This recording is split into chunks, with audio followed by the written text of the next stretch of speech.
नमस्कार दोस्तों, आज का हमारा एपिसोड बहुत ही प्रेरणादायक है तो ये ट्राइब का ही एपिसोड, लेकिन एक ऐसे शख्स का जिसने उच्च वर्गों को देखने के बाद अपने आप को बदल दिया। जहां वो एक बदतर ज़िंदगी जी रहा था, सिर्फ शराब में सरबोर था, उसके बच्चे भीख मांगते थे, चिथड़े कपड़े पहनते थे, लेकिन उसने जी जान से मेहनत किया और अपने उस मेहनत के बल पर एक सरपंच के पद पर आसीन हो गया। लेकिन उसके इसकी संघर्ष की कहानी कोई इतनी सुगम नहीं थी। आखिर कैसी थी उसकी कहानी, जानने के लिए आप हमारे साथ इस पूरे वीडियो में बने रहें। मैंने आपको बताया था कि मैं जहाँ पर रुका हूँ वहाँ के सरपंच एक आदिवासी हैं।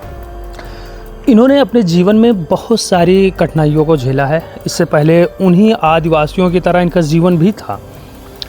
ये भी लगातार जो है शराब और इन चीज़ों पर लिप्त रहा करते थे। लेकिन धीरे धीरे इन्हें पता चला कि आने वाले समय में अगर मैं इसी प्रकार से अपने आप को इसमें समाहित करता रहूँगा तो धीरे धीरे हमारी आने वाली पीढ़ियाँ वो बर्बाद हो जाएंगी।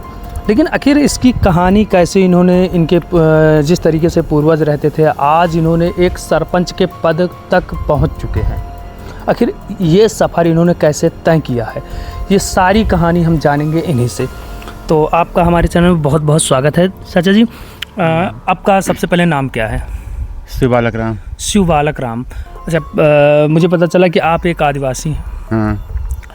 अच्छा, शुरुआती समय में आपका क्या था पोजीशन की, मतलब किस प्रकार से आप रहा करते थे? एकदम गरीबी हालत में थे। खाने के लिए नहीं मिल रहा था। अच्छा, इसका सबसे बड़ा कारण क्या था आपके गरीबी का? दारू पिया ही रहता, लगातार दारू पीना। दारू पिया। हाँ। अच्छा, कब आपने ये जो है सोचा, मन में विचार लाया कि नहीं अब कुछ अच्छा करना है? मैं सोचा कि अब दारू पीने से तो बर्बाद हो गए हैं, लेकिन अब दारू छोड़ना पड़ेगा तो कुछ अच्छा जिएंगे। ये सोचकर मैं दारू छोड़ दिया। अच्छा, ये कैसे आपको ये सरपंच का पद कैसे मिला, इसकी क्या कहानी है? सरपंच के पद ऐसा में मिला कि गांव वाले कहे कि तुम ही इस बार सरपंच रहोगे। तो चुनाव आया तो चुनाव में हम ही को वोट दिए। अच्छा, अचानक से जो है आपने दारू पीना शुरू किया, क्योंकि हर कोई दारू वालों से घृणा करता है और आप पर अचानक से लोग ट्रस्ट करने लगे, विश्वास करने लगे। ऐसा कैसे हुआ? आपने ऐसा क्या काम किया था लोगों के बीच में? दारू तो पहले पी रहा था, तो उस समय तो वो आदमी सोच रहे थे कि ये तो दारू पीता है। तो मैं सरपंच बने उस समय तो नहीं पी रहा था, लेकिन बीच में पीना चालू की। इसके बाद 10 साल फिर हार गए 2 चुनाव। हारने के बाद फिर छोड़ दिया दारू। इसके बाद कहा कि दारू तो छोड़ा है, फिर देखते हैं, ये सोचकर। अच्छा, सरपंच के पद पे रहते हुए आपने आदिवासियों के लिए क्या कुछ नया काम किया है? और नया काम तो उनके लिए घर दिलाना या सारे सब घर दिलाए। इंदिरा आवास पहले था, और आज के डेट में तो पीएम आवास चल रहा है। अच्छा, जो आदिवासी हैं इनका जीवन पहले कैसे था, कि जब शुरुआत में ये लोग कैसे रहा करते थे, कि आज अचानक से क्या, मतलब पहले जंगलों में कैसे इनका क्या कैसे जीवन यापन होता था? जंगल में झोपड़ी बना के रह रहे थे, और कांदा कंदी इधर उधर जंगल में मिलता है उसको खा रहे थे। तो ये लोग धीरे धीरे जो है अपने घर बनाना शुरू, धीरे धीरे घर बनाना चालू की, झोपड़ी झोपड़ा देख के। अच्छा, आज भी क्या ऐसी स्थितियां हैं? आज भी लोग जो है उसी हालत में कुछ लोग रहते हैं? वो पी खा के तो वही हालत में ये हैं। लेकिन थोड़ा सा पहले से कम है। पहले से अब कम हो गए। अच्छा, आपके यहाँ हमने सुना है कि पहले के समय में या आज भी घर के अंदर दरवाजे नहीं लगवाते हैं, क्या ऐसा कुछ है? दरवाज़ा तो बहुत घर में नहीं है। तो इसका क्या कारण था कि लोग दरवाज़ा नहीं लगवाते थे?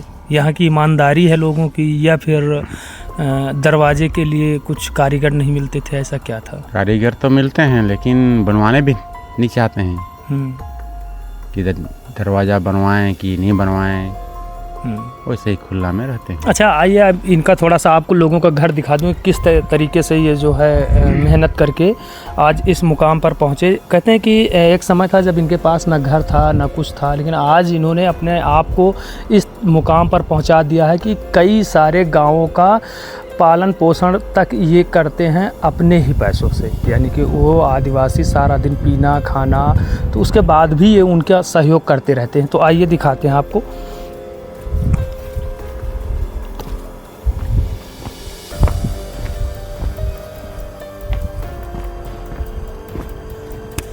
ये है इनके घर का प्रवेश द्वार और यहाँ से प्रवेश किया जाता है। ये देखिए, ये जो है यहाँ पर आप आइए, ये देखिए ये। अच्छा, ये लकड़ियाँ किस चीज़ की हैं? साखों की हैं? साल की लकड़ियाँ हैं। अच्छा, साखों का ज़्यादा मजबूत होता है कि साल का? साल का मजबूत। अच्छा, वो उससे ज़्यादा मजबूत इसका होता है।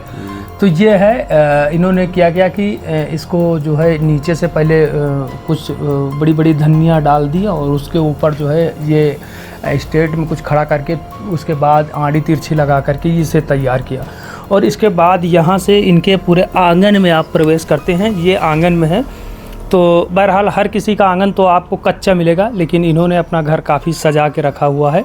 तो ये इनका जो है खपराइल का पूरा ये पोजीशन है। और यहाँ पर जो है ये इनका गेस्ट रूम है। यहाँ पर ये आप देख सकते हैं, यहाँ ये जो है ये पूरा यहाँ पर जो भी इनके गेस्ट वगैरह आते हैं, तो इनके जो मेहमान आते हैं उनको मैं कहूँगा थोड़ा सा अंदर का इसका व्यू ले ले। ये है इनके मेहमान यानी गेस्ट का रूम हो जाता है। और इनका जो घर होता है बहुत ही सीमित होता है, ज़्यादा आपको बड़ा नहीं मिलेगा। एक छोटे दायरे में बना होता है, लेकिन उस छोटे दायरे में हर चीज़ आपको उपलब्ध मिलेगी। इसके पीछे आपको जानवरों का मिल जाएगा, एक साइड में मेहमानों का मिलता है, दूसरा साइड उनका एक दहलीज होता है, जो लोग दहलीज बोलते हैं। अब आपके यहाँ क्या बोलते हैं वो आप बता सकते हैं, कमेंट सेक्शन में आप लोग बताना कि क्या बोलते हैं। इधर इन लोगों का ये किचन हो जाता है, यानी कि सारा का सारा दिशा के अनुसार ये लोग सारा काम करते हैं और उसी अनुसार पर अपने पूरा घर को सजा के रखते हैं। दूसरी चीज़, एक चीज़ है कि ये अपने घर को बहुत ही ज़्यादा स्वच्छ सुंदर बनाए रखते हैं। लेकिन आज के समय में जो आदिवासियों की जो स्थितियां हैं वो इतनी ज़्यादा बिगड़ती जा रही हैं कि वो दारू के बहाव में एकदम बहते जा रहे हैं। और वो दिन रात बस उनका एक ही काम है कि पूरे दिन में उतना ही कमाना जितना कि शाम को दारू मिल सके। लेकिन इसके लिए इन्होंने काफ़ी प्रयास किया था। अच्छा, यहाँ पर जो भील जात में कहते हैं कि जो बांस वगैरह का जो बनाते हैं बर्तन, वो हर चीज़ खा जाते हैं। तो क्या सबसे ज़्यादा दारू पीने वालों में उनका आता है या फिर अन्य और भी उनके अलावा हैं? वो पीने खाने वाले का वो आता है। सबसे ज़्यादा वही खाते पीते हैं। अच्छा, यहाँ पर आप लोगों के पास खेती वगैरह है? खेती है। अच्छा, आपके पास कितनी है? 7 एकड़ ज़मीन है। 7 एकड़ है। अच्छा, यहाँ आपके पास 7 एकड़ है। अच्छा, यहाँ के जितने भी बाकी आदिवासी हैं उनके पास ज़मीनें की मात्रा? ज़मीन तो आदिवासी हैं वो सब तो बेच खाए हैं, दारू पी कर सबको रेहड़ गहना कर, यानी कि गहना तक भी बेच दिया है सब? हाँ, सब बेच दिए। तो उनकी स्थिति अब दयनीय होती जा रही है। अच्छा, इसके लिए कुछ सरकार प्रतिबंध नहीं करती है दारू वगैरह का? अब पकड़ धकड़ थाना वाला तो करते हैं लेकिन नहीं मानते हैं। सारा इनका यही सारा वो धंधे है इनका। तो ये है इनकी स्थितियाँ। तो चलिए मैं आपको और भी इस छत्तीसगढ़ के कल्चर से आपको रूबरू कराता रहूँगा। तब तक आप हमारे चैनल पे बने रहिए।